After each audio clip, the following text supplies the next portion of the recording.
Botad main બજાર વિસ્તાર પર કોંગ્રેસ સમિતિ દ્વારા ગેમ ઝોનમાં મૃત્યુ પામેલા લોકોને શ્રદ્ધાંજલિ પાઠવવામાં આવી।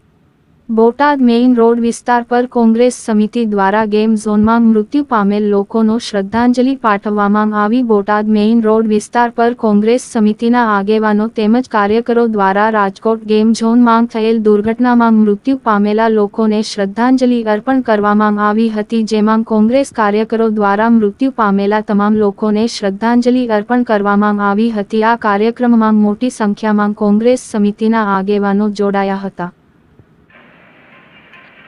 ગીતાબેન પરમાર, કોંગ્રેસ મહિલા પ્રદેશ મંત્રી। રાજકોટમાં જે અત્યારે આપણું હૃદય કંપાવી નાખે એવી દુર્ઘટના બની છે, ત્યારે એના ધારાસભ્ય જે હસીને વાત કરે છે, ખરેખર જો લોકો સમજતા હોય તો આ લોકોએ આખી જિંદગી અને જ્યારના ભાજપમાં આવ્યા ત્યારથી આવી ગમે તે દુર્ઘટના બની ત્યારે સિરિયસલી એ લોકોએ લીધેલી જ નથી। ખરેખર ગેમ ઝોન જેવી વસ્તુ છે એ લોકો શરૂ કરતા હોય ત્યારે એનઓસી લેવી ફરજિયાત બને છે, સેફટીના સાધનો હોવા જોઈએ। આવી કોઈ પણ વ્યવસ્થા ન હોવા છતાં એ લોકો આવી ગેમ ઝોનને એને મંજૂરી આપતા હોય છે, એ ખરેખર ન આપવી જોઈએ। આજે ગેમ ઝોનની ઘટના બની હતી, પરમિશન હતી ખરી? ના, એનઓસી નથી। એના ઉપર શું પગલાં લેવા છે? એના ઉપર એને સખતમાં સખત સજા આપવી જોઈએ એવું અમારું માનવું છે।